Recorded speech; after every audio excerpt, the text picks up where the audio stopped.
silakan. Yang baik diambil, yang buruk dibuang. Kalau baju yang Mbak Inem pakai itu cocok, silakan gunakan. Kalau metode yang Mbak Inem gunakan ini cocok, silakan gunakan. Itu yang pertama. Yang sudah berapa bulan tidak penontonnya tidak banyak, sepi. Itu pertanyaan pertama. Sekarang ke pertanyaan yang kedua. Siapa yang di sini sudah melakukan apa yang Mbak Inem omongkan dari awal, sudah mengalami perubahan? Nah, sabar ya. Nanti ini ada hubungannya. Tadi kan siapa yang udah sepi ya? Bergabung beberapa bulan sudah sepi. Sekarang pertanyaannya, siapa yang sudah lama dengerin live-nya Kak Inem, ada perubahan dalam live-nya? Nih, coba. Yuk, sekarang coba komentar. Siapa yang sering dengerin sharing Kak Inem, mencoba metodenya Kak Inem, meniru gayanya Kak Inem, seperti Kak Inem, mengalami peningkatan saat live? Coba kita lihat ya, kita baca ya. Ini karena mungkin nggak banyak yang lagi gabung lagi pada live, kemungkinan tidak banyak ya. Nih, aku jadi semangat.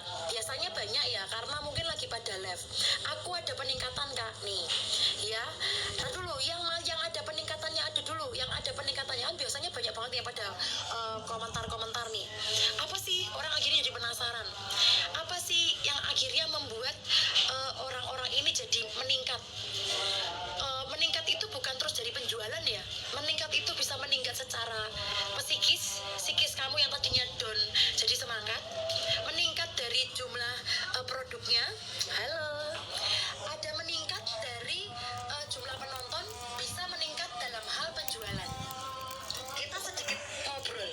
Kak Inem itu di TikTok Shop dari tahun 2020, tepatnya di bulan Mei menuju ke Juni. Dari bulan Mei menuju ke Juni itu adalah pertama kali Kak Inem masuk ke dalam affiliate. Dulu tidak ada dashboard. Dulu susah sekali menghubungi pihak brand. Dulu tidak bisa mendapatkan sampel gratis dengan mudah. Apa yang Mbak Inem lakukan? Kak Inem mencoba menjual-jual. Mbak Inem menjual-jual produk-produk. Ini sudah nggak azan ya? Tadi azan. Ini komat ya? Tadi sudah azan sayang. Ya toh Mbak Sri? Tadi sudah azan. Ini komat sayang. Azan udah dari tadi. Ya? Ini komat sayang. Ini komat. Azan udah tadi, kita berhenti. Aku akan cerita dulu dari affiliate Kak Inem pertama. Pertama kali Kak Inem itu masuk jadi affiliate, Kak Inem itu menjual Indomie, teh kotak, sosro, macam-macam, kopiku, terus pokari. Nah, waktu itu aku menjual dengan berbagai macam gaya. Itu nggak laku sayang. Kok nggak laku, ini gimana ya? Padahal penonton Kak Inem sebelum gabung di affiliate itu kalau sekali live itu paling dikit 700. Tapi begitu gabung di affiliate, penonton Kak Inem ambrol sampai 14. Dan terjadi yang nonton cuma moderator. Real itu terjadi. Aku shock dong, aku kaget dong. Followerku sudah 500.000. Yang terbiasa live ribuan orang yang nonton, sekarang nonton 14 orang. Dan jujur waktu itu yang menyemangati Kak Inem moderator ini. Nah, lalu Kak Inem mencoba metode mengganti produk Kak Inem. Produk Kak Inem dapatkan dari mana? Kak Inem menggunakan barang-barang yang ada di rumah. Barang-barang yang ada di rumah seperti pel-pelan, lalu pisau, lalu tempat kukus, panci kukusan, lalu macam-macam Mbak Inem lakukan. Itu Mbak Inem gunakan dulu karena Kak Inem belum punya duit buat beli sampel. Ya, belum punya duit buat beli sampel. Jadi Kak Inem nyari di rumah setrika mereknya apa? Cari di affiliate. Dapat. Terus pel-pelan, biarpun mereknya beda, mereknya tak tutupin sayang. Tapi Mbak Inem bisa menjual pel-pelan itu sampai banyak. Pisau juga, itu juga sama seperti itu. Pisaunya tidak sama, sodelnya tidak sama, tapi aku mencari yang menyerupai. Itu Kak Inem waktu pertama kali Kak Inem gabung di affiliate. Lalu Kak Inem mencoba membeli produk, membeli sampel. Sampelnya beli di dunia nyata, bukan beli di dunia online. Aku pergi ke Sawalayan, aku check out produk-produk yang ada di affiliate dan mulai aku jual. Pertama kali Mbak Inem jualan itu tidak ada yang check out, diketawain, dibully, karena waktu itu tidak ada yang jualan TikTok Shop, hanya beberapa orang aja yang jualan di TikTok Shop. Dikata-katain, nyari duit, orang macam-macam lah orang yang ngata-ngatain Kak Inem jualan di TikTok. Nah di situ aku bingung, kok di tempat A bisa rame, kok di tempatku sepi? Apa Ya, aku kayak gitu. Itu Kak Inem tanpa dibantu traffic oleh TikTok loh ya. Itu Kak Inem sendiri ya. Terus Kak Inem mencoba hadir apa kok? Ini loh dimakan tuh. Pai dari Bali. Enggak, dimakan aja.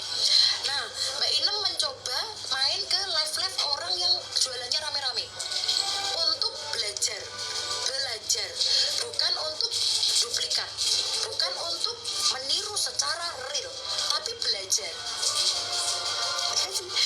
Lalu Kak Inem mencoba mempelajari cara host itu mereview, mempelajari bagaimana produknya, mempelajari bagaimana dia cara mereview produk, mempelajari ruangan dekorasinya.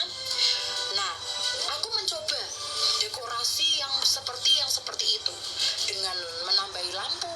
Lampu aku beli harga 5.000, aku taruh di belakang, ada lampu, aku tempelin foto-foto keluargaku supaya orang stay di live-ku untuk melihat foto-fotoku.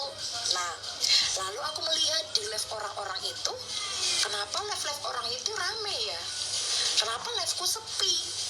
Waktu di live rame itu banyak sekali yang mereka membahas tentang produk yang tidak ada di keranjang orang itu. Waktu itu aku masuk ke live-nya Kocun ya, jadi aku tuh angkatannya Kocun ya, Mbak Inem ini angkatannya Kocun, Wulanwu ya. Natasha Surya itu baru itu, Natasha Surya itu masih baru. Nah, terus Mbak Inem itu mencoba melihat kok orang pada komentar tentang baterai ya waktu itu.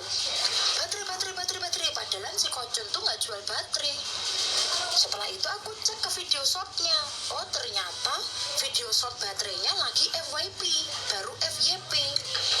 Oh, ternyata orang masuk ke live kita itu berasal dari video. Siapa di sini yang sering lihat video orang mereview sebuah barang menarik kamu ke dalam live? Misalnya nih, wah, followermu nambah 2.000 dalam satu hari. Buat kamu yang pengen nambah follower, gabung ke liveku. Atau Dilan Bekasi, kamu sudah makan? Kamu mau makan? Ayo masuk ke liveku. Orang bodong-bodong masuk ke liveku. Contohnya yang sebalik, kemarin kasus yang ada di Jawa Barat, seorang laki-laki yang kurus di bawah jembatan. Itu orang banyak masuk ke live-nya dia, sampai yang nonton 2.000 orang itu dari videonya dia. Nah, di situ baru aku bisa berpikir. Itu dulu belum ada dashboard ya. Kalau sekarang sudah ada dashboard, nanti Mbak Inem bantu caranya baca dashboard. Mbak Inem akan bantu caranya baca dashboard. Dulu belum ada dashboard. Kak Inem cara mencari, mengevaluasi, karena aku dosen ya, Mbak Inem ini dosen. Jadi Kak Inem itu berterjun di TikTok Shop itu Mbak Inem lakukan penelitian. Jadi apa yang Mbak Inem keluarkan dari mulut ini bisa Kak Inem pertanggungjawaban. Karena sebelum Mbak Inem keluarkan dari mulut itu Kak Inem teliti semuanya. Semua Kak Inem teliti. Makanya aku bilang Boomlag itu tidak. Karena sudah Kak Inem teliti dengan 2 akun. Boomlag itu tidak mempengaruhi shadow ban kalian. Karena Kak Inem sudah mencobanya dengan 2 akun yang followernya kecil. Tetap FYP. Jadi yang Boomlag nanti akan kita bahas. Terus setelah Kak Inem ketahui nih,